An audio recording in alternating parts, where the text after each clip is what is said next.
Hello, bachcho. Let's read this question. The question says, which of the mitotic stage is incorrectly related to the event? यानी कि हमें बताना है ये जो हमारे पास चार ऑप्शंस हैं इनमें से ऐसा कौन सा ऑप्शन है जिसमें जो उसकी माइटोटिक स्टेज है और उससे एसोसिएटेड जो इवेंट है वो इनकरेक्ट हो।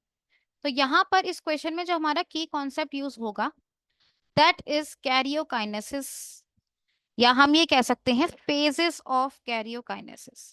जब हम एम फेज की बात करते हैं जो एक्चुअल में सेल डिवाइड करने का फेज होता है, तो उस एम फेज को आप फर्दर टू स्टेजेस या टू फेजेस में डिवाइड करते हो, कैरियोकाइनेसिस और cytokinesis.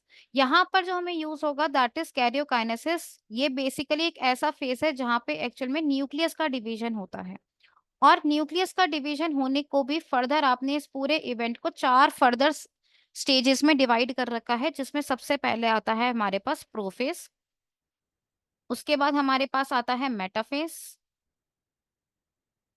Then we have anaphase, and lastly we have telophase. कौन सा फेज? टीलोफेज। तब देख आइए हम इतना समझ लिया, अब हम देखते हैं कि यहाँ पर जो ऑप्शंस हैं उनमें से हमारा करेक्ट ऑप्शन क्या बनता है।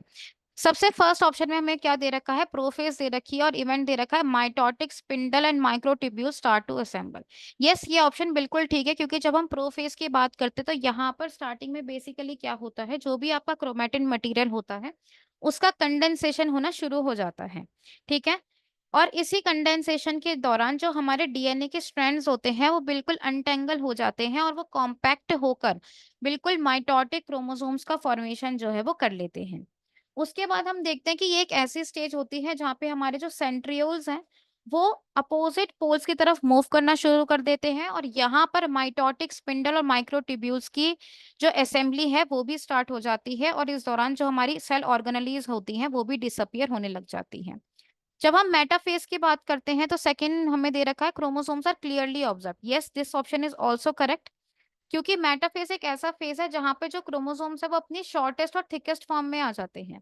जब क्रोमोसोम्स हमारे शॉर्टेस्ट और थिकेस्ट फॉर्म में आ जाते हैं तो उसकी मॉर्फोलॉजी को स्टडी करना और उस क्रोमोसोम को ऑब्जर्व करना बहुत ईजी हो जाता है। तो ये ऑप्शन भी हमारा करेक्ट हो जाता है। अब थर्ड ऑप्शन हमें दे रखा है एनाफेज। एनाफेज में वो कह रहा है chromosomes move and align at the equator. देखो, एनाफेज में क्रोमोसोम्स का मूवमेंट और अलाइनमेंट इक्वेटर पे नहीं होता।